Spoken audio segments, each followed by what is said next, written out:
Consider this. What if by making one piece of work, you could change your entire life? Unlike today, where the hip-hop genre often dominates mainstream music charts, in the early 80s, hip-hop was primarily an underground scene. And if you found yourself in one of those New York clubs where it was erupting from, you knew that hip-hop was exciting. It was raw, improvised, and alive. That said, the records that were coming out at the time didn't quite feel like that, because whenever hip-hop made it out of the clubs and onto vinyl, it got cleaned up, overproduced, and softened for radio. The result was that these early hip-hop songs sounded more like R&B and disco songs, which just happened to have someone rapping over them.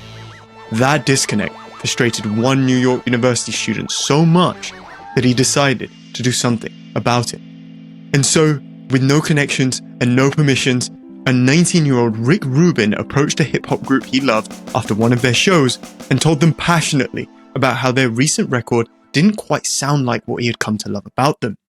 Curious by his passion, the group, which couldn't work with others due to the contract they had with their label, connected Rubin instead with one of the members' brothers, another hip-hop artist by the name of T. La Rock. Rubin produced a beat for T. La Rock out of his university dorm room, using only an 808s drum machine to make a very simple raw sound with piercing hi-hats and a scratching sound you'd often hear from DJ clubs but never as part of the record itself. Borrowing $5,000 from his parents, Rubin then pressed the single and invented a label name to stick on the vinyl: Def Jam. Rubin's intentions were simply to contribute something new to a music scene he so adored, and hopefully make back his parents' $5,000. But the song had other plans, and the song blew up. T. La Rock's It's Yours sold over 100,000 12-inch vinyls just in the New York area alone. But that record did more than just sell well to fans, and within a year, Def Jam signed to a major record label, putting a $600,000 check into the hands of a 20-year-old Rick Rubin. And just like that, one piece of work changed Rubin's life. But this isn't a story just about luck or timing. It's about how one passionate individual leaned into what made both a movement and its artists special and built a legacy by helping those artists sound more like themselves. To quote comedian Chris Rock, who's actually a friend of Rick Rubin's, "Most producers have their own sound, and they lease it out to different people, but we still know it's their record.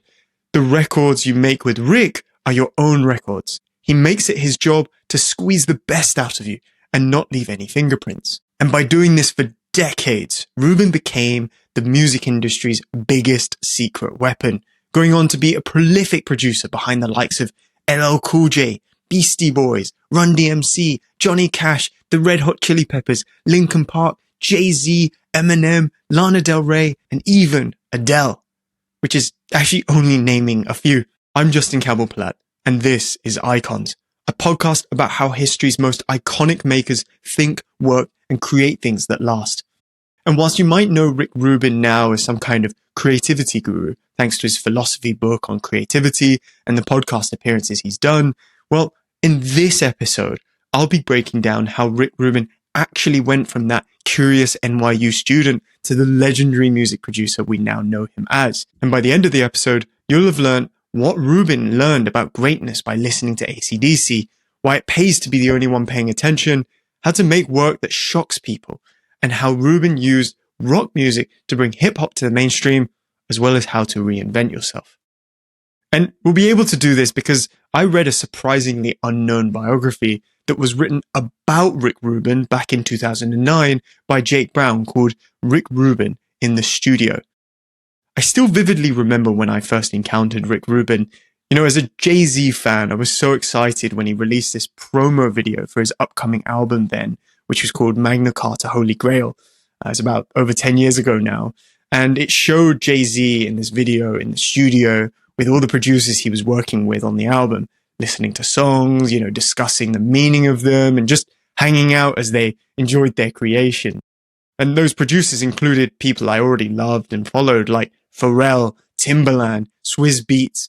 But there was one prominent figure who features throughout the video, and I didn't know who he was at the time. To be honest, it was hard to take your eye off him because he had this huge white beard, and he spends most of the time, to be honest, lying horizontally, you know, lying down on the sofa with his bare feet out. I even remember seeing comments in the video at the time that were like, who let their uncle put their feet on Jay-Z's couch? And who is this musical Santa Claus? But later that same year, when I saw him pop up in an Eminem music video for the song Berserk, I had to know who this man was and what connected him to these huge rap artists. And when I did, as it turns out, this was one of the most important people in hip-hop history, having shaped the very foundations of it.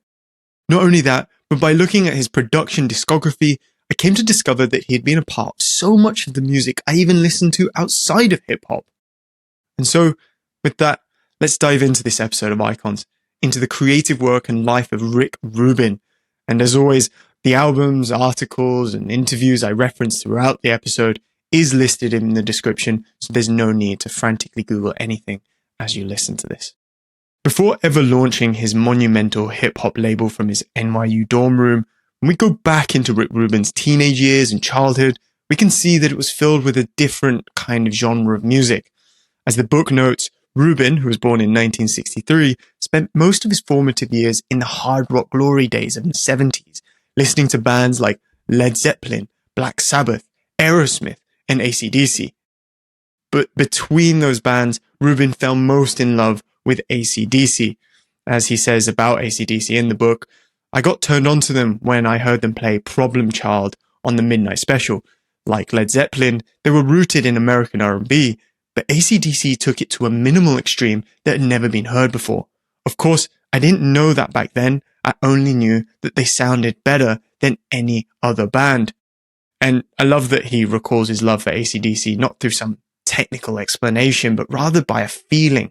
It was all emotion at that stage. And speaking of emotion, Rubin notes that AC/DC didn't write emotional lyrics. They didn't play emotional songs. The emotion is all in that groove, and that groove is timeless. Now, a little spoiler as to what we'll come to learn about Rubin as a producer, but he uses this word timelessness, and there's definitely something worth noting as, this reveals a value in his work that he's always chasing. And I think AC/DC fits the criteria of timelessness, since I discovered and fell in love with them as a young teenager when I was introduced to them via the first two Iron Man films, which heavily featured their music.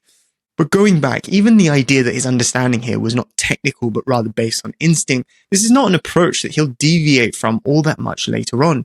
And we'll later learn how he'll tap into this kind of instinctive approach in order to find the emotional core of a song. And to be fair, even the book foreshadows this by noting, quote, listening to a band as a teenager, Rubin was unwillingly developing his ear and his production style. This group's minimalist approach would show up years later in his sonic approach to recording rock records, and even earlier in the way he constructed his hip-hop albums. In a 2004 issue of Rolling Stone magazine, Rick Rubin described AC/DC's Highway to Hell record as probably the most natural-sounding rock record I've ever heard. There's so little adornment, nothing gets in the way. When I'm producing a rock band, I try to create albums that sound as powerful as Highway to Hell. I love this. Again, we're getting a sense here of how the music that Rubin was listening to growing up began to form a kind of philosophy and creative approach of how great music could be made. Something natural sounding, a pure song, if you will. One where nothing kind of gets in the way, and as a result, its core comes through powerfully. That said, it wasn't just the music that Rubin listened to growing up that had a big influence on him, because another hobby preoccupied him growing up. The book has a quote from Rubin where he mentions that from the time I was 9 years old, I loved magic. I was an only child, and I think that had a big impact on me. I always had grown-up friends, even though I was a little kid. I would take the train from Lido Beach into Manhattan and hang out in the magic shops. When I was 14, I had magician friends who were 60. I learned a lot from them. I still think about magic all the time. I love this too. I think this is huge for two reasons.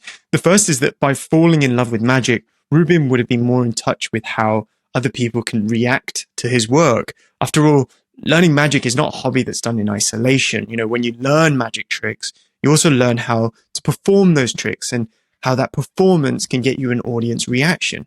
Therefore, Rubin likely experienced that what appears effortless and magical is what captures audiences most.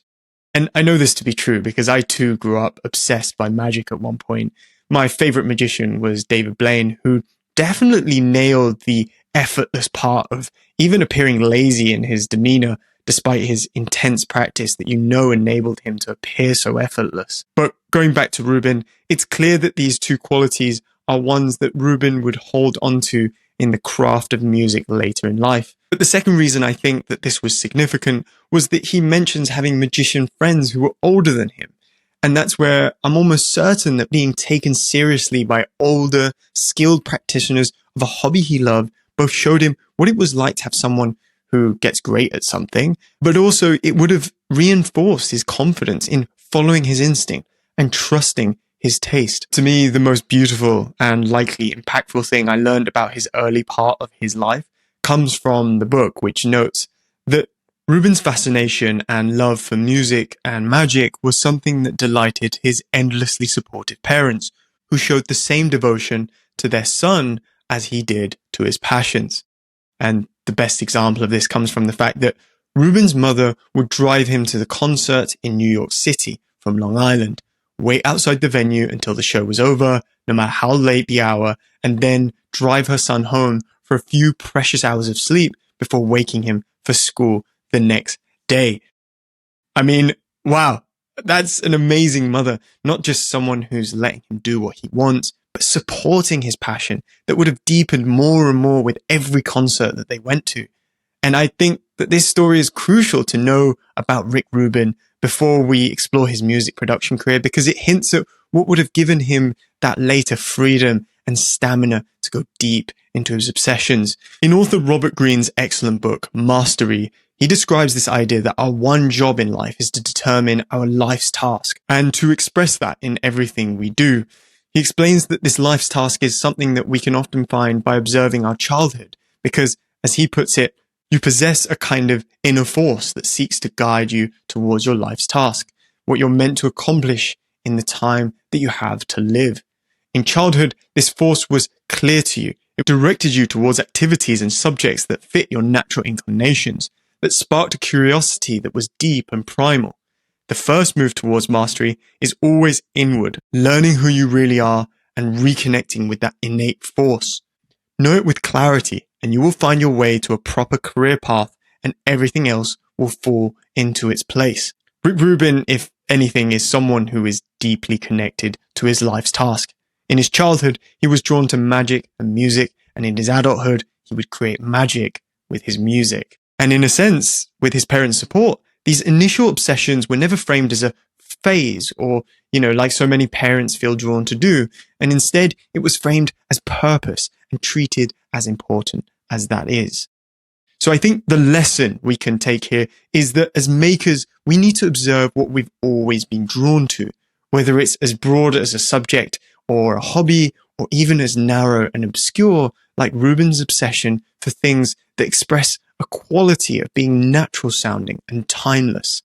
These are your life's task, and by knowing it, you can get closer to recreating it in a way that's uniquely you. This is something Rubin will always encourage of his artists he'll eventually work with, as he'd start all of his working relationships with artists by asking them, "How did you get into music?" But before that, in 1981, Rubin graduated from Long Beach High School and enrolled at New York University, where we already know from the intro that he's going to make a few moves that have a significant impact on his life. But we'll also discover the impact that he had on the world of music. Rick Rubin talks in the book about first entering the hip-hop underground scene whilst attending NYU, and you'll notice that what he observes is that this wasn't a difficult thing for him to do, even if he looked and felt a little different from the main demographic of hip-hop lovers at the time. Quote, "For a long time, I was the only white person in that world, but it wasn't like I was let into a secret society. I was just the only one who cared. It was just a little underground scene at that point." I love this. I was just the only one who cared. It wasn't like the clubs were exclusive by design. It was just rare for people to pay as much attention to hip-hop as Rubin did, which is so crazy to think about with the attention that hip-hop now has. But Rubin's journey from hip-hop fan to a creator of music first starts with him being a curator of music. Rick Rubin's first venture into hip-hop was first as a DJ, and his stage was his NYU dorm room. Rubin took the bed out of his tiny dorm, put 2 desks in there together, put his DJ decks on top of them, and put a huge speaker either side of those desks. Room 712, a room that would eventually become Def Jam's first office, would be a party destination. And Rubin was trying out so many different sounds. It's also funny because 712 was one of my best friend's dorm rooms at university, and the creation of music was equally important there. Shout out to you, Will. Of course, the noise complaints were frequent for Rubin, and he was threatened on multiple occasions to be kicked out, but nothing ever came of it. And so Rubin kept going. In fact, he didn't just stop at DJing in his dorm room. Rick Rubin started frequenting New York clubs, particularly that of the Grail club on 2nd Avenue, where on Tuesday nights, once a week, a hip-hop night was held. And on those hip-hop nights, Rubin would get to see DJ Jazzy J perform. Jazzy J was a member of the group called the Zulu Nation Collective and was a highly regarded hip-hop DJ in New York. And Rubin saw firsthand why that was. Rubin notes in the book that Jazzy J just had the best taste because Rubin adored not what Jazzy J could do, but also what he played. From Jazzy J, Rubin learned the famous art of scratching, but from him he also learned the importance of taste and curating the music you play. Armed with this skill and insight, before long, Rubin would start DJing for rap group Beastie Boys at the very clubs he was attending. As the book notes, the enterprise gave him first-hand feedback, seeing which records got a response from the crowd when he played them. So, whilst performing magic as a child helped him see what components in a performance captivated audiences, DJing later on actually gave him specific tones, moods, vibes that would most resonate with people and get the most raw reactions. So, I think a lesson here is that whilst developing your taste should come from within, of course, it should also be balanced out by testing it against audiences, being exposed to their reactions like Rubin was. So I'd advise you where you can to find where your people hang out. These are the people who love what you love, and see whether your work deeply resonates with them and moves them. But how did Rick Rubin utilize his developing taste? Well, as both a DJ and a fan of hip-hop, Rubin found that the 3 to 5 hip-hop singles he was buying each week to perform were all lacking something. As the book notes, Rubin thought that the problem with them was in the attempt to try and sound like a record, rather than record what the actual music was like in the club atmosphere. Rubin also says in the book, there weren't a lot of rap records coming out, and the rap records that were coming out weren't representative of what the rap scene really was. So, where most might say, hey, I suppose that's the limitation of the genre, or simply, hey, I guess this is the way it is and always will be, Rubin made an important high agency decision. Rubin decided to create his own hip-hop records. He sought to create what he felt was missing from the stuff that was being put out. And he did this by documenting what was happening in the place where he felt hip-hop felt most alive, the club. As Rubin says in the book, I guess what I set out to do as a fan was document the scene. You know who actually came to mind when I read this is actually Tyler, the Creator, who, like Rubin, is a multi-genre artist who sits in hip-hop primarily. I mentioned Tyler, the Creator, because so much of the work that he puts out, really since his album Flower Boy, I felt like an attempt to document a period or subgenre of music that he admires. Take the album Flower Boy, an album that's clearly an homage to the 90s neo-soul and early 2000s alternative rap, which would have definitely connected directly with his love of Pharrell and NERD's music. Or take Igor, an album I've listened to a lot since it's my brother's favorite album. Well, this is a very different sound again in that Tyler, the Creator, is attempting to document the funk and soul and synth pop genres that were particularly popular during the 80s and 90s. These are the sounds that Tyler, the Creator, would have definitely been listening to growing up. So this idea of documenting a scene is a genius one because it usually comes from the perspective of a fan. It's a passionate perspective that comes from a desire to fill what lacks.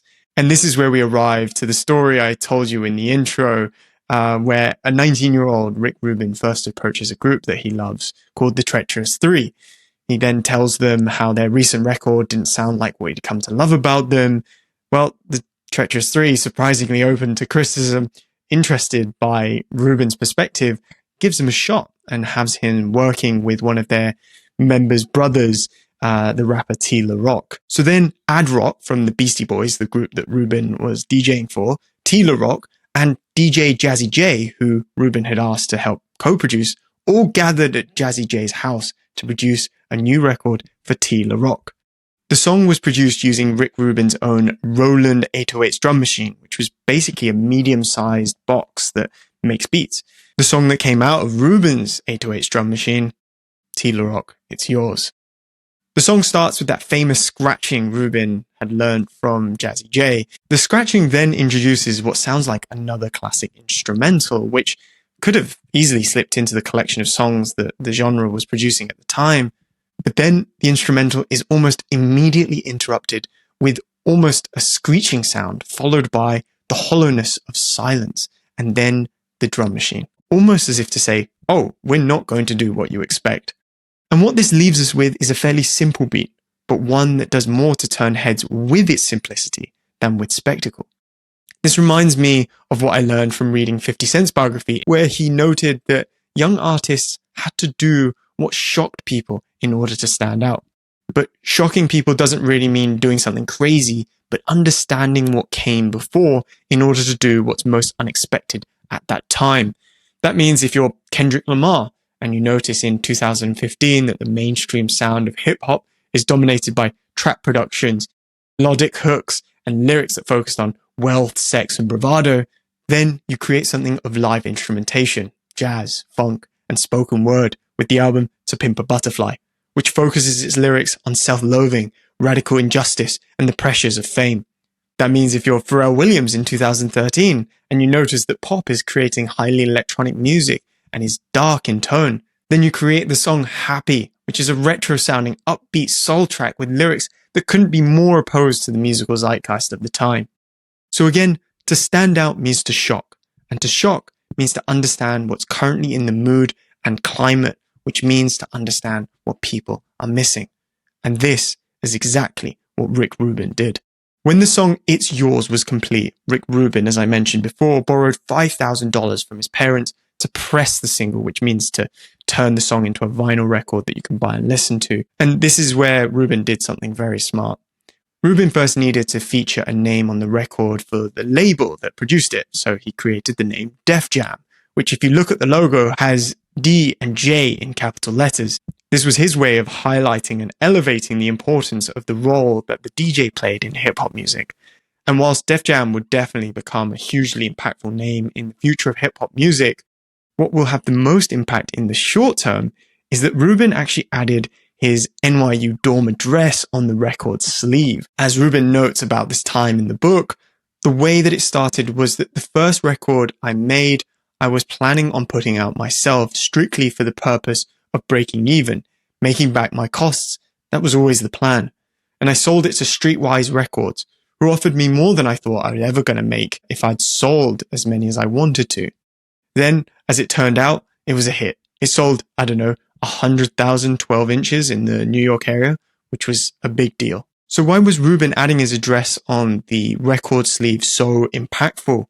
It's because as the record got into the hands of other rappers, they all sent their demo tapes in what they believed to be the grand offices of Def Jam, which in itself is a kind of lesson about how the appearance of professionalism is not hard. So make the thing, even if it feels scrappy to you, because you'd never know who it'd inspire. In fact, there are two people in particular that Rubin's first record, mind you, inspired, which would have a huge impact on his life. The first was that of Russell Simmons. Russell Simmons is described in the book by the owner of Tough City Records, that no one promotes rap records better. So it's a moment of stars aligning when he and Rick Rubin first meet. And whilst Rubin didn't think that most hip-hop records coming out at the time were very good, as the book notes, Rubin thought those that were always had Russell Simmons' name on it, which I love, as it again shows that Rubin's admiration comes from taste and talent, not just that someone is famous. Simmons and Rubin met at a party, only a few months after It's Yours came out, where Russell Simmons expressed that it was his favorite record, and he was so excited to meet Rubin, but that he couldn't believe Rubin was white. As Rubin notes in the book, there was nobody white doing anything in hip-hop, and here was his favorite record made by a white guy. But the excitement went both ways, as Rubin also says, I was really excited to meet him because his name was on all these great records, like Curtis Blow. He was already a mogul of music, even though there was no business. It was just a small underground scene. He was already a kind of focal point. So with two passionate energies floating around each other, what happens? They of course become friends. And what is that friendship built on? Respect for each other's taste and talent. In fact, on their second meeting, Rubin showed Simmons a bunch of unfinished beats that he had worked on, which, despite not having any rappers' lyricisms layered on top of them yet, had Simmons note that these beats were hit records in the making. Before long, as Simmons notes, we did everything together. We'd be at the studio every night. If it wasn't at the studio, I used to take him to Disco Fever in the South Bronx. I took him everywhere. But Simmons and Rubin also shared something beyond their interest in hip-hop. They both had released a hit record and seen no money for it. In fact, Simmons, by that point, being 5 years older than Rubin and more experienced, had had 20 hit records. And yet, to Rubin's observation, Russell Simmons was still broke. This is where Rubin says to Simmons, "This is dumb. The independent record labels are not really doing much for us, and they're not paying us, so let's do it ourselves. At least we can make sure we get paid and our artists get paid." And so for where T. La Rock's It's Yours, Rubin added Def Jam onto the record sleeve, it was ultimately another record label that actually distributed it. Now, Rubin wanted to make Def Jam more than just a logo. As the book notes, the formation of Def Jam as a record company proper grew out of the knowledge that Rubin and Simmons could take care of their artists and get the job done. Rubin explained that Def Jam was better set up to overcome business obstacles. Instead of going to somebody and asking them to do things that need to get done and them not getting them done, it was easier to just take on the responsibility. It was just not getting done unless we did it. Now, although the book doesn't make much of a deal out of this, I think this is truly the inflection point. The moment where Rubin realizes the agency he has as an individual, as he perhaps even reflected on what he already himself was able to do by himself. It reminds me of this blog post I read earlier this year, which I haven't stopped thinking about because it breaks down what it means to have high agency as an individual. And the writer, George Mack, noted that it was a combination of three distinct skills that are rarely found together. Those are clear thinking, bias to action, disagreeability. And that high agency is like a tricycle, in that if you remove one of these three wheels, it stops working. Well, Rubin to me has all of these. I mean, when you look at that list, he's definitely disagreeable. I mean, he basically got his start by telling a hip hop group that he was a fan of that their recent record wasn't good. That takes confidence to speak like that. In fact, that's also where clear thinking comes in, because you need to know what you're talking about, which means you need to know what you're thinking in order to convince a group like that you're not just hating on a piece of work because you didn't like it, but that you're a fan and could see the difference between the record and the best work that the group has put out. And of course, this was not a critique for critique's sake. It contained a bias to action. Rubin asked to help. And even though they moved him to work with another artist, Rubin immediately jumped to action and made something happen. And that something became the foundation of a monumental record label. So the lesson we can take here is that, like Rubin, if we spot something, assume nobody else has and make it your responsibility. That's where high agency comes from. And that's how art, creative projects, businesses actually manifest. And so, with Rubin and Simmons more officially tied together as business partners, they could finally explore the strengths that each of them had brought to the table.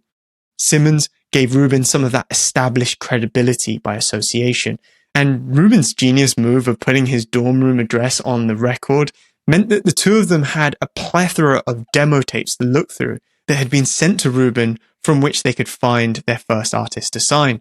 So Rick Rubin and his friend Adam Ad-Rock Horowitz of the Beastie Boys started going through the boxes of demo tapes. And whilst Ad-Rock describes most of the tapes as horrible, he did come across one that he once showed Rick Rubin. Rubin admitted he wouldn't describe it as great, but it was different, and I liked it. There was something about it that just struck us as funny, and we wanted to hear it over and over again. That demo tape was made by the now famous LL Cool J.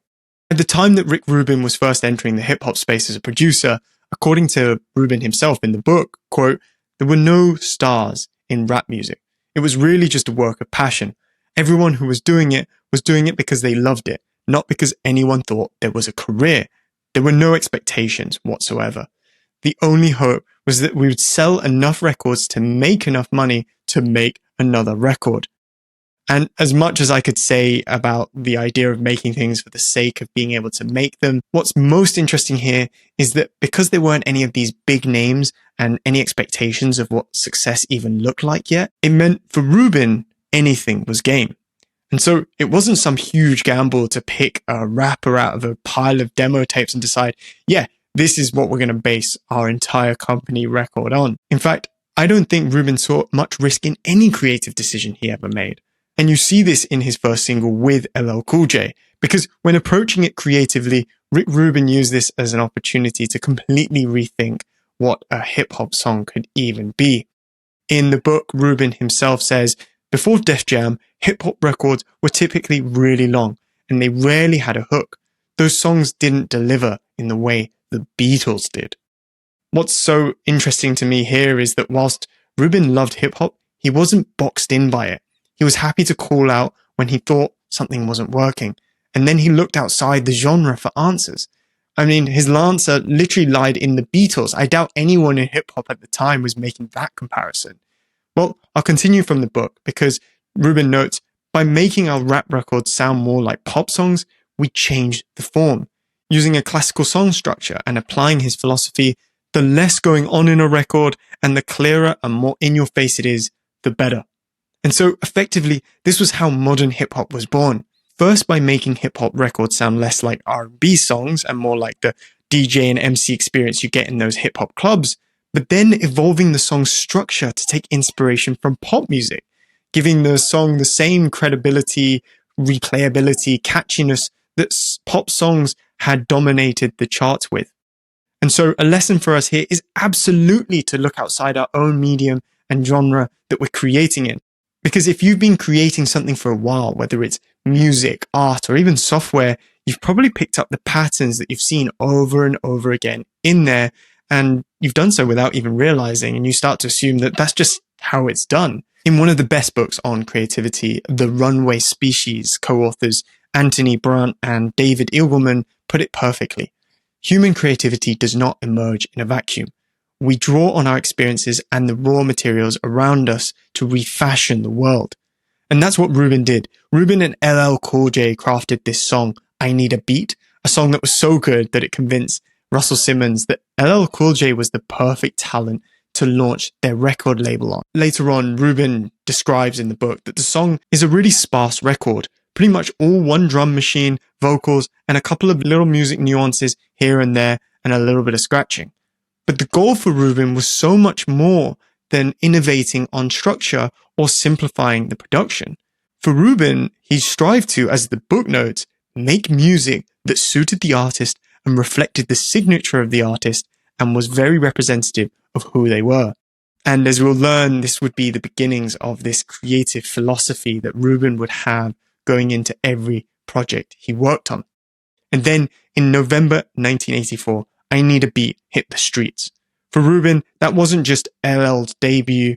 As he puts it, it was the real birth of Def Jam. From there, Rubin handed the baton to Russell Simmons. The book makes note of the perfect duality and complementary skills that Rubin and Simmons had as label partners. Quote, Simmons focused on the business of promoting Def Jam's artists and the brand itself, while Rubin returned to his domain of mastery, the studio.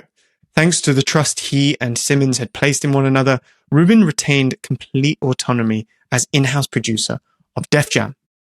I love this because it demonstrates the power a good partnership has and how trust grants autonomy, and autonomy, as we'll learn, grants mastery.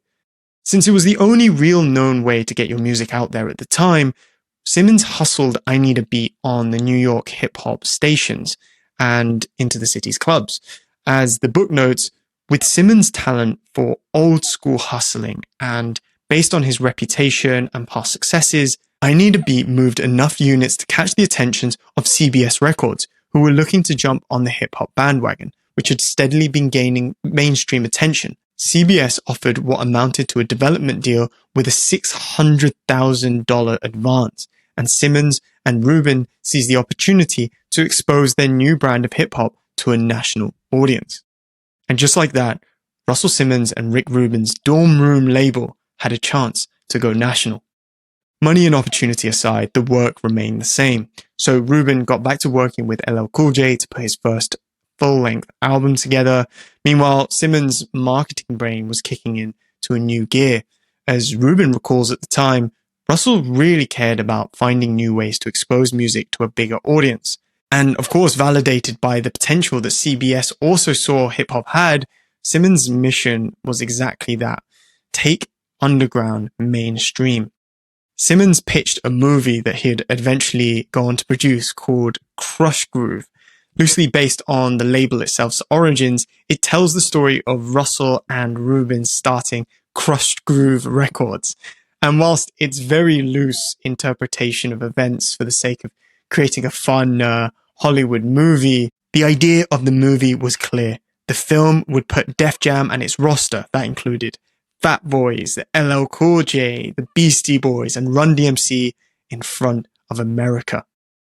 Crush Groove hit the theaters in October 1985, grossing $11 million, triple its production budget, turning Def Jam's artists into the very stars that Rubin noted earlier didn't even exist.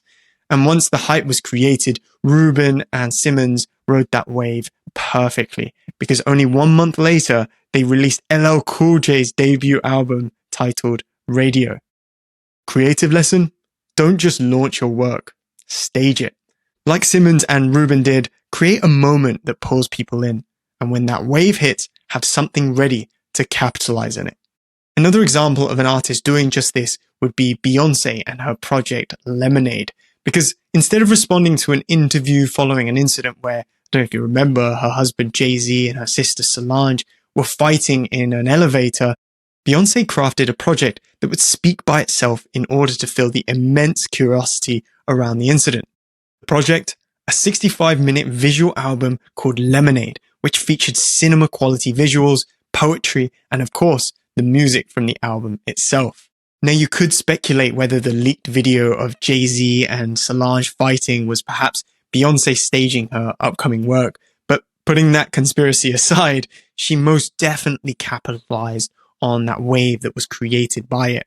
In fact, they capitalized on it for 3 years in a row, with Lemonade coming out in 2016, a kind of response album from Jay-Z coming out in 2017 with 444, and a joint album between the two of them coming out in 2018. Talk about surfing a wave.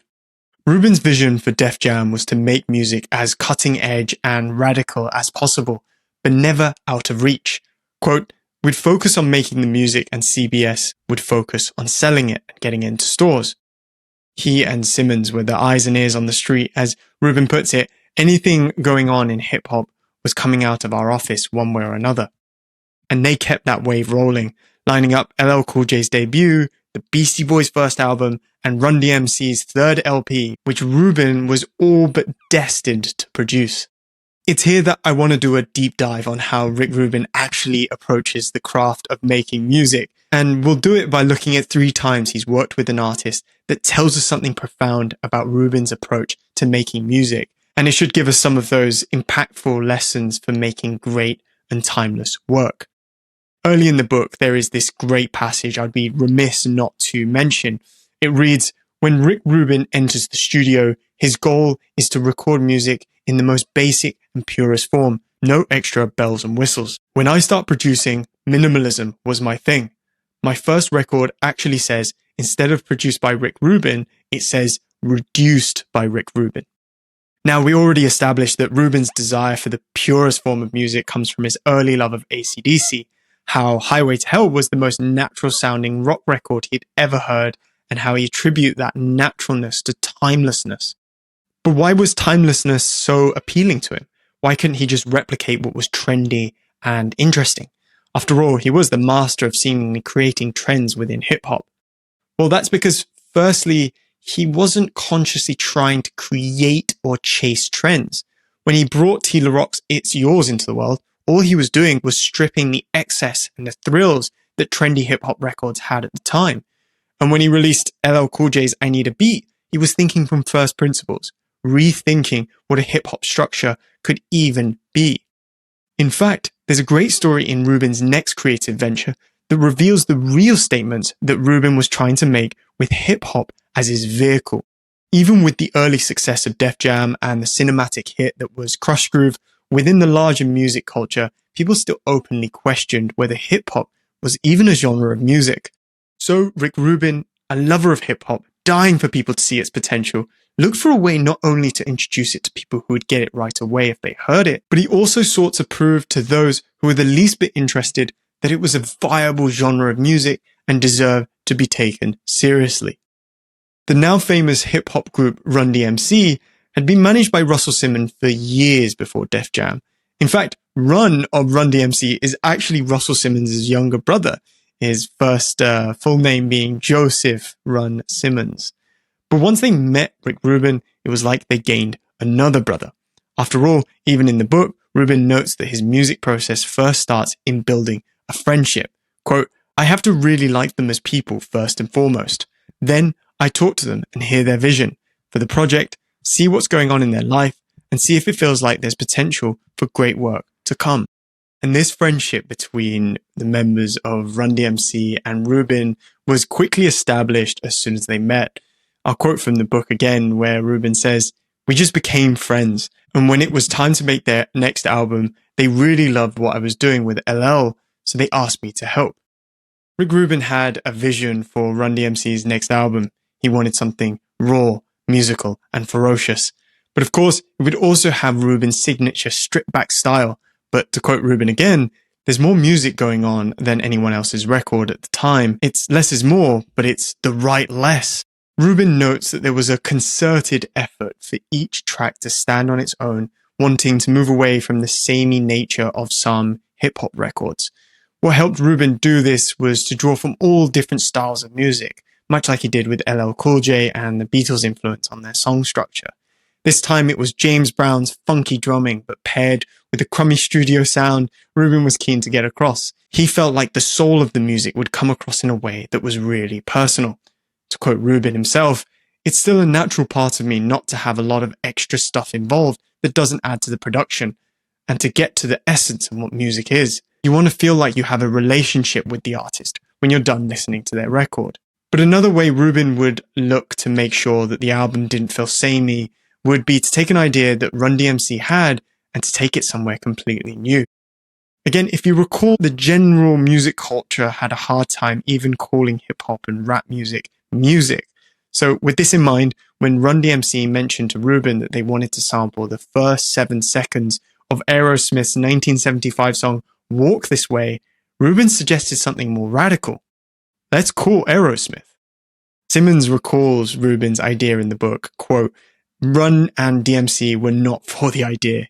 I was a little more in the middle about it, but we had a lot of fun making it. But Rubin eventually turned Run-DMC and sold both groups on the idea not just of sampling Aerosmith's song, but to making a whole new song based on the original together. One that would have Run-DMC rap and Aerosmith sing and have guitar solos over effectively the same song. As the book notes, Rubin saw a natural musical compatibility between the two genres of rock and rap, and his production of Walk This Way helped the general public open their eyes to hip-hop. What Rubin did here was genius. You know, it would have generally been great PR, getting a lot of eyes and ears on Run-DMC's work, but it would also have introduced rock fans to hip-hop. And that love would go both ways, I'm sure, as it introduced hip-hop fans to rock too. But most importantly, the end result was a statement, one that Rubin made to tell critics that claimed rap music wasn't music, that if a rock group and a rap group could coexist on the same song, then rap is as much music as rock is. To quote Rubin himself, the idea was to give hip-hop a context. It would show people outside of the really small hip-hop community that if you saw it in a different light, maybe you could discover the music's secret. it was a shortcut to get people to see it. In a kind of full circle reference to my first episode of Icons where I covered 50 Cent, I mentioned that I first discovered 50 Cent as a young teenager who had just gotten their first iPod, but because I didn't have my own iTunes yet, I was initially syncing my iPod to a family friend's laptop and just listening to what music he liked, which of course included a lot of 50 Cent, but it also included the music video to the song Walk This Way.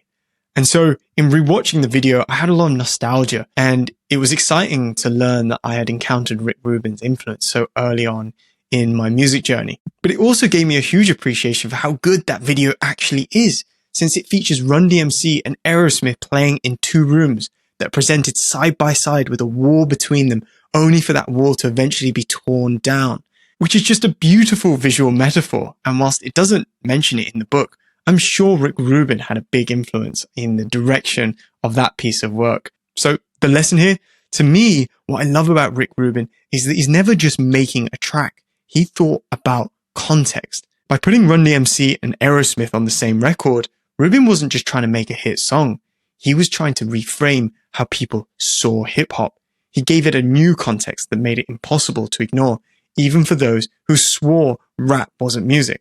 And so for any maker, I'd advise that perhaps your biggest breakthrough wouldn't come necessarily of doing more of what you know. It will come from tearing down a wall, building a bridge, and letting two worlds collide in a way that changes how people see your craft altogether. And if the thing you're working on hasn't yet found its true fans, find ways to associate your work with something people already know, love, and understand. That way, you're not only reaching the audience that surrounds that, you're also signaling that your work belongs in the same conversation. Only 4 years into his career, Rick Rubin had achieved something incredible with Def Jam. As the book notes, Rick Rubin was responsible for co-founding a new generation of hip-hop, bringing its unprecedented commercial success and for popularizing a stripped-down style of rock production that would influence the early 90s grunge explosion. That's right, after working with LL Cool J and Run-DMC, Rubin would go on to work with more hip-hop artists like the Beastie Boys and Public Enemy before moving into rock and working with bands like The Cult, Slayer, and Danzig, all of which had great successes both commercially and also moving the culture and genres forward. And of course, most impressively, a lot of the music that came out at that time is still incredible today. Rick Rubin was truly helping these artists create timeless pieces of work. But despite these successes, Rubin and Simmons both recognized their relationship by this point had begun to strain, mostly due to creative differences, with Rubin's musical interest expanding beyond hip-hop. But what they recognized was that if they continued to work together as partners of Def Jam, they would eventually fall out in a way that would be more permanent than they were happy to do so. So Rick Rubin decides to leave Def Jam, with Rubin noting in the book, Russell and I were going in different directions, both musically and business-wise, and I thought that as we were good friends, it would be better for us to break off and still be able to be friends instead of someday hating each other, being in business together, and it being a big, ugly mess. The split was not acrimonious because business never came first. Our focus was on doing good work and moving forward, not looking back and signing documents and arguing. This all led to Rubin in 1988 to relocate to California to build his new record company, Def American, which would eventually be renamed to American Recordings. For Rubin, the move to California was not just a way of getting away, but actually a way of getting closer to where his audience now was. To quote the book, New York had been hip-hop's epicenter in the 1980s, and Rubin had been in the thick of it. LA was where Rubin needed to be in the 90s. It's nice to be able to make a record and turn on the radio so you can hear it. In New York, it's like making records in a vacuum. You never hear the records on the radio because radio is all top 40. There's no rock and roll stations. So the lesson we can take here is to be where the audience is, to be as much a part of the fan base of your products as you are a creator of it. And particularly now when, we aren't limited to regional radio, it's easy to be lazy and just assume we can always do everything from our homes, from our devices, by just looking at stats and data. But the value of actually physically being around the people that consume what you create, or who create something similar to what you create, I mean, the feedback you'll get, the ideas you'll get are significant. To quote Rubin himself, it's nice when you're doing any kind of art to be able to see the effect. It's just the fact that the community exists feels good, makes you want to do it. In New York, all of it is just numbers on a page. Soon after setting himself up in California, Rick Rubin meets the alternative rock band Red Hot Chili Peppers. By this point, the band had already released 4 projects which were known for a raw, energetic funk punk sound, but whilst they had a fan following, they hadn't yet had a major breakout success. Once more, whilst their third album, the uplift mofo Party Plan, showed a more refined version of the sound, the band, especially lead singer Anthony Kiedis, was developing its vocal style and hadn't yet found a consistent production. Well, Red Hot Chili Peppers would eventually go on to work with Rubin on 5 albums together and become a mainstream household name in the process. But it's in the making of their first album together, outlined in detail in the book, that we learn how Rubin gets people to work well with each other and learn a very subtle but powerful concept of what it means to serve the song. Anthony Kiedis himself is actually quoted in the book saying, "At first, we had a lot of reservations about working with Rubin because we didn't know him, but he turned out to be a completely open-minded, free-flowing, comforting spirit." And it's with this connection, this trusting relationship, that Rubin could start focusing on what made the Red Hot Chili Peppers unique and refine that.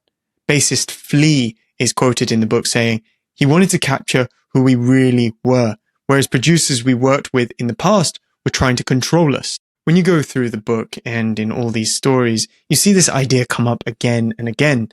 For Rubin, it's all about finding the core of the artist, putting them center stage. But just because he puts his artists at the center, that doesn't mean he wasn't challenging his artists. And I'll continue from that quote from Flea, where he actually says, "Rick said, 'Be yourself, but it's not about being fancy, it's about serving the song.' I started looking at songs big picture instead of trying to make fancy bass art pieces." I think this is where it's worth noting that Rick Rubin sees his role like that of a coach rather than a director.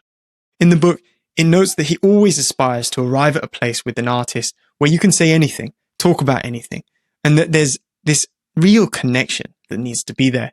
Also, he can make these kind of challenges, and what a great challenge this was. Serve the song. But what does this mean in practice? How do we learn from this? Well, I'll read directly from the words of Rick Rubin, who says, "Up until that time, Flea's bass playing was a particular style. He was famous for it, considered one of the best players in the world because of it. But when we started playing together, that bass playing that made him one of the best didn't necessarily serve the songs in the best way. It was more about the bass being great, and the song is more important than the bass." I think, starting with that record, he changed the way he played. Not that it was so different stylistically, but it was about playing the parts that supported the song, instead of playing the parts that he liked the best or that were the coolest. And it wasn't just Flea who put himself in service of the song. Guitarist John Frusciante noted having to keep his solos as minimal as possible and wanted to play in a more spatial manner, that he wanted to create more room. And as he expands on this, he notes, quote, "The most fascinating thing about it was this. Since I began to retreat from the foreground, the creativity simply started to pour out of me, thus automatically putting me into the fore at the same time, however, in a deeper way. Flea, on the other hand, also became more simple, more delicate, and more useful for me to play with. Somehow, everyone in the band suddenly took off in this direction." So this one simple idea of serving the song that Rubin placed into the minds of each band member turned what were 4 masters of their craft into 4 teammates who created something together. Flea explains the power of this in practice for him too. "I consciously avoided anything busy or fancy. I tried to get small enough to get inside the song, as opposed to stepping out and saying, 'Hey, I'm the bass player. I can make fast things that make bass players say, wow.' But it's better to imply your technique with something simple." This reminds me of a really interesting quote I discovered in the research for the episode I did on chef and TV show producer Anthony Bourdain. In that episode, I mentioned Bourdain's producing partner, Tom Vitale, is featured in the book, saying how, quote, "Bourdain often talked about how in an ideal world, he wouldn't be in the show. It would just be his point of view, like a camera moving through space without having to see him at all. It was almost like Bourdain felt that by physically being on screen, not only would audiences focus on him rather than the world he was presenting to us, but that perhaps him being in the world incentivizes him to optimize for what would make him look good rather than what would make the show better, stopping him from best serving the show. One of the groundbreakers of the 21st century European pictorial art and pioneers of abstract art was the artist Piet Mondrian. I actually read a New Yorker profile on him recently that noted him to be as impactful as Pablo Picasso, despite not being as well known a name, and I definitely plan to make an episode about this, but despite his impact on the art world, he thought and talked about the role of an artist, of a maker, in a way that I think would very much influence Rick Rubin and how even Anthony Bourdain would think. In Mondrian's own words, quote, "The position of the artist is humble. He is essentially a channel." He speaks as though great work comes to him and that his job is simply to submit and to let it use him to manifest. Rubin had Red Hot Chili Peppers embody this idea, that the song was something that sat outside of them as a constant idea, something they served rather than something they created. I recently mentioned this to my barber whilst getting my haircut, and he amazingly brought up AC/DC as a great example of this, actually not even knowing that AC/DC was the band that Rick Rubin was first inspired by growing up. Well, my barber, Mark, mentioned that AC/DC is comprised of band members who individually are technically some of the greatest instrument players ever. In particular, Mark mentioned the guitarist Malcolm Young, known to most as one of the greatest guitar players ever, and yet his role in the band was defined as a rhythm guitarist, which, unlike a lead guitarist, isn't about having great solos or riffs, but more about providing harmonic foundation and driving the song's rhythm, acting as a kind of solid backbone for the entire song to sit on. And whilst Angus Young, who was AC/DC's lead guitarist, would get all of the attention, he was only able to do that in a way that people appreciated because of the masterful rhythm guitar contribution from Malcolm Young.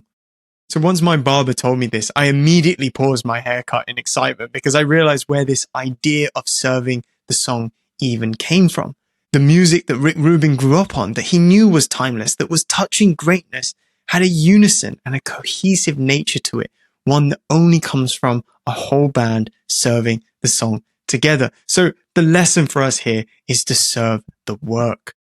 Rubin's advice to Flea wasn't really about bass lines. It was about ego. He reminded the Chili Peppers that their job wasn't to show off their individual brilliance, but to make choices that lifted the song itself. And that's something any maker can apply, whether you're a filmmaker, designer, startup, founder, writer, anything. It's easy to get caught up in showing how clever, skilled, or innovative you are. But the question shouldn't be, does this make me look brilliant? The question should instead be, does this serve the work? Sometimes that means stripping things back, leaving more space, or even letting someone else's contribution shine. Because when the whole is elevated, your role within it automatically grows deeper and more powerful. Author C.S. Lewis once said, "A proud man is always looking down on things. And of course, as long as you are looking down, you cannot see that something is above you." That's why Piet Mondrian's line resonates with me so much here. The position of the artist is humble. He is essentially a channel. Great work often comes not from forcing brilliance or thinking that you're brilliant. It comes from getting yourself out of the way and letting the work take center stage and being a servant to it. After working with Rick Rubin on their first album together, Red Hot Chili Peppers' album Blood, Sugar, Sex, Magic would rocket them into worldwide stardom, reach third position on the charts after their last project reached 52nd, and would kick off a long-spanning collaboration between them as they would work on 4 more albums together, including the iconic 1999 album Californication. After a series of successes working with hip-hop, rock, and metal artists, Rick Rubin began seeking a new challenge. More specifically, between Def Jam and American Recordings, Rubin felt that he'd only ever signed new artists or worked with young people on their first albums. And whilst he'd been successful, Rubin, in his own words, thought it would be a fun challenge to work with an established artist. Not that this meant he wanted to work with an artist that was currently at the top of their game, however. No, Rubin wanted to work with someone who he considered to be really great, but really just wasn't making great music anymore. To quote Rubin, Johnny Cash was the first and greatest that came to mind. Johnny Cash was, of course, the mega country music star of the late 60s and early 70s who wrote Ring of Fire, but by the early 1990s was in a kind of career lull. And it's understandable because remaining fresh and commercial in success through the decades is a very, very hard thing to do. And what made it so hard for Johnny Cash seemed to be that he was being treated so poorly by the labels he worked with. In July 1986, Columbia Records, the label who worked with Johnny Cash over 28 years, producing 60 albums in the process, dropped Johnny Cash from their roster. Columbia reportedly felt his albums were no longer selling well and wanted to prioritize new talent. Cash then signed with Mercury Records, releasing 6 albums together. And yet, Rubin notes in the book that Mercury didn't care much for Cash. To quote Rubin, I think he was almost at the point of giving up. I think he'd probably made 100 albums. Making an album wasn't a big deal to him. I think that's where he was, where the record-making part of his artistry didn't matter so much after not being treated so well. I think he may still have been going through the motions, but I don't think he was emotionally invested in the record-making process. But with that said, Rubin saw who Johnny Cash was and what he could be again. Quote, I just thought he was clearly one of the greatest artists of all time and wasn't doing his best work. And it seemed like with the right support, he could be doing his best work. And that would be great. Rubin met Johnny Cash backstage at one of the shows that Cash was performing at, where upon chatting, Rubin proposed that Johnny Cash join American Recordings. Cash asks Rubin, what would you like to do with me? Which is a slightly sad question, one that implies that Cash had no real agency himself, likely reflecting that the experience he had had with records labels before were just not that great. That's when Rubin simply replied, I would like for you to do whatever feels right to you. Rubin recalls his early interactions with Cash, noting that, quote, I don't think he knew who I was. He was receptive, I think, because I think he was surprised that anyone cared at this point. It's interesting going back to this idea of being the only one who cares. Their first official meeting together occurs in Rubin's house with his dogs running around and circling Cash's feet. In the book, Cash recounts himself having his initial feelings around it. He says, I thought it was all pretty unlikely. Rubin was the ultimate hippie, bald on the top, but with his hair down over his shoulders, a beard that looked as if it had never been trimmed, and clothes that would have done a wino proud. But when I started recording with Rick, word got out that I was happening, whatever that meant, but I really felt it was. These quotes, by the way, although featured in the Rick Rubin biography, are originally from Johnny Cash's own autobiography, which I think I'm going to have to pick up. I'd love to do an episode on Johnny Cash in the future. But something was changing for Cash, as though the care that Rubin had, that fresh feeling of a potential new audience that Rubin was putting Cash's early recordings together too, was slowly building a new feeling within Johnny Cash. Rubin and Cash recorded what eventually became an all-acoustic album, an album with Cash's voice and just a guitar. It's interesting because earlier in the book, Rubin notes that a good test of a song's metal is stripping it down to its basics. And quote, if a song is great on an acoustic guitar, you can make 100 different versions of that song and it will still be great. Before arriving at the idea of making an acoustic album, Rubin and Cash did much experimentation, with Rubin having a great passage in the book that speaks to the importance of doing so. Quote, let's try every idea and see where it takes us, not prejudge it.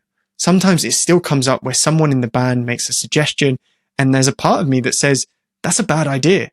Let's not waste time on that. I stop myself and I think, let's try it and see what it sounds like. And very often, it sounds good. But through it all, Rubin and Cash agreed on one sentiment, one principle to guide them through the experience of finding what would eventually be the sound they would land on. Quote, wherever the magic is, we will follow. And there's a great passage here that I'd be remiss not to mention because it explains how Rubin isn't precious about the recording process. And that sometimes when we stress over the place where we do work, we might miss the magic that can be created almost anywhere. Quote, "We always hear stories of people who do demos and then they make the album. The demos were great, but the album was not so good. If you really pay attention, there's no way that can happen. Ultimately, you record a whole lot of stuff, then you listen back, and whatever sounds best is what your record is. Not, well, we recorded this at home, that's the demo, and we recorded this in the studio, so that's the record. That's ridiculous." The first Cash album was really demo recordings recorded in the living room of my old house. I love this, and it has particular resonance to me since I've always felt that I had to create the perfect dev setup or the office setup in order to do my best work. But in actuality, I've sometimes felt that my best work comes from when I'm just sat on my bed or on my phone in the train, and that we shouldn't be held back by the arbitrary idea that we can only do our best work at the official spaces that we created. So I take this to say, create anywhere. The world is your studio. And this lack of preciousness paid off.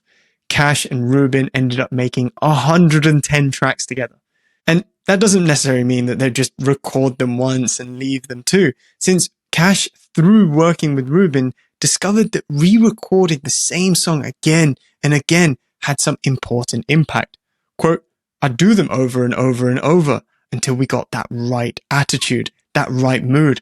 I'd be in a different mood tomorrow than I am right now. It's just the way that we are. I get a cut of a song and say, maybe that sounds pretty good right now, but let's try it again tomorrow night, later. Let's see how a late evening performance of that song might sound. There may be subtle differences, but they are differences, and we keep going for that one final performance that was the one that we all had that feeling and emotion we wanted." Again, I love this. Cash recognizing the impact that the creator's mood can have in their creation. You know, I recently watched an interview with the legendary ex-Apple designer Johnny Ive, where he came to a very similar conclusion. Despite his work being mostly in physical products rather than something like music, he actually expressed that joy and humor had been missing in recent technology, but mostly as a reflection of the joy and humor that had been missing in the people crafting the products and the technology. He put it down to the fact that when people work on technology, it's such a complex challenge that the idea of joy can feel very trivial.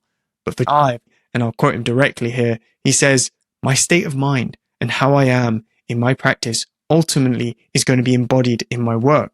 So if I'm consumed with anxiety, then that's how the work will end up. And so if we can be hopeful and optimistic and joyful in our practice and be that way in the way that we relate to each other and our colleagues, I think that's how the products end up." So if you want your work to be imbued with a feeling that those who experience your work will have, then you need to have that feeling in yourself first, to empathize with it, to express it. And that's what Johnny Cash did with Rubin. He found that those subtle shifts in intention could dramatically improve a song by serving it with whatever it was needed in terms of emotion. The album, titled American Recordings actually, released in 1994, 23 years after he was outselling the Beatles with his then album, Johnny Cash at Folsom Prison. Now, Rolling Stone was naming a 62-year-old Johnny Cash the best country artist and the comeback of the year, noting that the album was a spare beauty that reintroduced the Man in Black to a new generation of fans who identified with the pain and loneliness at the core of his music. Cash actually notes the conversation that he and Rubin had following the release of the album. "Rick immediately asked what I wanted to do next. I mentioned an album of black gospel, and then I mentioned an album of songs that would actually show my musical roots. And Rubin said, let's do them both. I was dumbfounded. I thought I might finally be at a point where I'd be singing for myself. But Rick made me have faith in myself again. He made me believe in myself and my music, which I thought was gone forever." Wonderful. So when talking about how Rubin works, I selected these 3 stories because they give us the whole range of impact that Rubin has as a producer. With RUN-DMC, we learn that we can supercharge your work's reach by associating it with something that has a completely different audience. With his work with Red Hot Chili Peppers, we learned that we can be more effective when you start serving the song, when you start serving the work, rather than worrying about your own technique or looking good. And with Johnny Cash, Just as Rubin likely did as a child, we learned how important it is to simply have someone believe in you and care about your potential and passion to create great work, and that great work can be created anywhere. Author Austin Kleon comes to mind when he says, no matter how much time goes on, creativity doesn't really get any easier. In fact, creative work is hard, life is short, and art is long. So that's why I'm glad to have read Rick Rubin's book to learn how you can continue to have this impact like this for decades. And I think what makes Rick Rubin such an inspiration is that he's one of those rare individuals who makes work that is so uniquely personal and yet at the same time is very commercially successful. Someone else who fits that bill, who comes straight to mind, is Christopher Nolan. And it's funny because both of them have very similar philosophies to making work that I think explains so much of how they can create such timeless work so prolifically. I opened the Christopher Nolan episode I did by quoting him saying, I had lunch with a successful producer a few years ago, and he was curious about my process. At some point, I said, every film I do, I believe I have to be making the best film that's ever been made. He was absolutely shocked by this. It just never occurred to him that someone would think like that. And that, to me, was truly shocking, because films are really hard to make. I'm not going to say it's the hardest job in the world, but they are all-consuming. Everything goes into it for a couple of years. So it never occurred to me that there were people who were doing it who weren't trying to make the best film that ever was. Why would you otherwise? Even if it's not going to be the best film that's ever been made, you have to believe that it could be. And in the book about Rick Rubin, I found a quote that echoes a very similar sentiment. Quote, we put everything we have into it all the time, whatever it takes. If we're going to do it, let's aim for greatness. Because honestly, the physical act of documenting the ideas you have is not fun. It's not going to be great. So if it's not going to be great, I'd rather go swimming. Really, I might rather go swimming anyway. But at least aiming for greatness is a good foil for not being in the water. Now, I don't know about you, but I find it hard to maintain that threshold for greatness mentally over for the long and difficult stretch that making something out of nothing takes, no matter how inspiring those quotes are. So actually, to make it easier to maintain, I created a beautiful printout poster which includes Rick Rubin's 10 rules for making great work that I'm now finding particularly useful when I'm getting stuck with something like a writer's block. If you want that poster, I made it free to download so you can print it off yourself and hang it on your wall where you do your work. You can find that linked in the description. And with that, my name is Justin Campbell Platt. This has been Icons. And until next time, keep creating.